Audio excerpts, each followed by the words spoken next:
I'm Reed Gannon, And I'm Josh Sott. and this is a live report on Donald J. Trump. First, let's give a brief history on the Republican nominee. Donald Trump, born in 1946, grew up in Queens, New York. His father was a reputable real estate agent and aided him in his quick rise to fortune.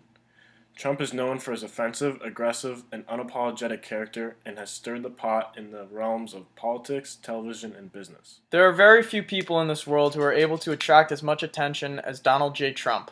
The controversial, charismatic, and opinionated 69-year-old billionaire seems to be involved in almost everything. From real estate, politics, and business, to television personality, author, and United States Football League team owner, Donald Trump has made a name for himself as an American icon. Donald's parents, Frederick C. and Mary Trump, were active and supportive in his life.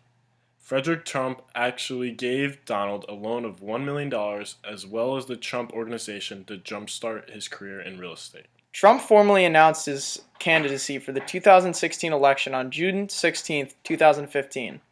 His announcement was held at a campaign rally at Trump Tower in New York City. In the speech, Trump drew attention to domestic issues such as illegal immigration, offshoring of American jobs, the U.S. national debt, and Islamic terrorism. His campaign is strongly emphasized by the slogan, "Make America Great Again." Donald Trump has been criticized by many. His ethics have been questioned, and he seems to enjoy being on the offensive. The most obvious concern about Donald Trump and his behavior is his overwhelming sense of self-importance. There are numerous instances that display his self-centered mindset, including his claim that all of the women on The Apprentice flirted with me, consciously or unconsciously. That's to be expected. Trump's reputation is far from stellar.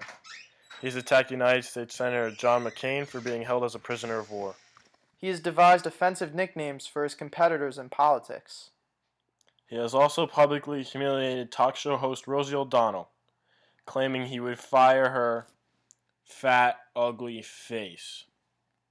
However, there may be a method, albeit a crude method, to Trump's madness. In Trump's book, The Art of the Deal, he addresses his cutthroat tactics. I'm the first to admit that I am very competitive, and that I'll do nearly anything within legal bounds to win. Sometimes, part of making a deal is denigrating your competition. Furthermore, this approach is what made him $4.5 billion in net worth and has landed him as the leading Republican nominee. When Donald Trump announced his presidency, many Americans were interested in his policies. He declared that he would deport every illegal immigrant in America and build a wall between Mexico and the United States. He also claimed that Mexico would pay for this endeavor. Trump has advocated for return of jobs to the United States instead of overseas. As far as Trump's stand on the right to bear arms, he said that we're going to cherish the Second Amendment during a May 7th campaign stop in Washington state. Trump also wants to increase the military in order to totally dismantle Iran's global terror network.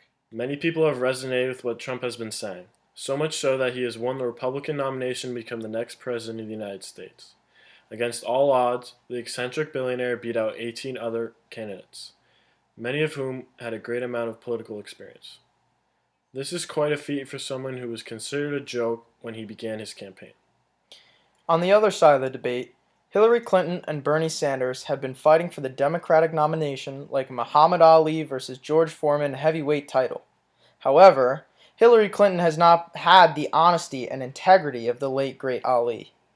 In fact, she is currently being investigated by the FBI for an email scandal that has shocked the country. Nonetheless, Hillary has secured the Democratic nomination as of June 7th. In April of 2016, Fox News reported that Barack Obama's approval rating was at 49%. This is obviously below the majority of the people in the United States. The average approval rating for all of the presidents before Barack was 53%. Barack's approval rating is 4% lower than this. Clearly, the American people are not at all happy with what the current president is doing. Some of this can be attributed to Obama's weak immigration policies, growing distant from old-school American values, the increase in terror attacks, race riots, poor economy, and horrendous negotiations with foreign countries. Republicans are looking for a change in the White House, and Donald Trump is willing to step up for the job. So far, Donald Trump's campaign has been full of twists and turns. Through radical policies, an unapologetic tone, and ruthless tactics, the Donald has officially secured the Republican nomination. This live broadcast has been brought to you by CNN News. I'm Josh Zott. And I'm Reed Gannon. Good night, and remember, stay classy, San Diego.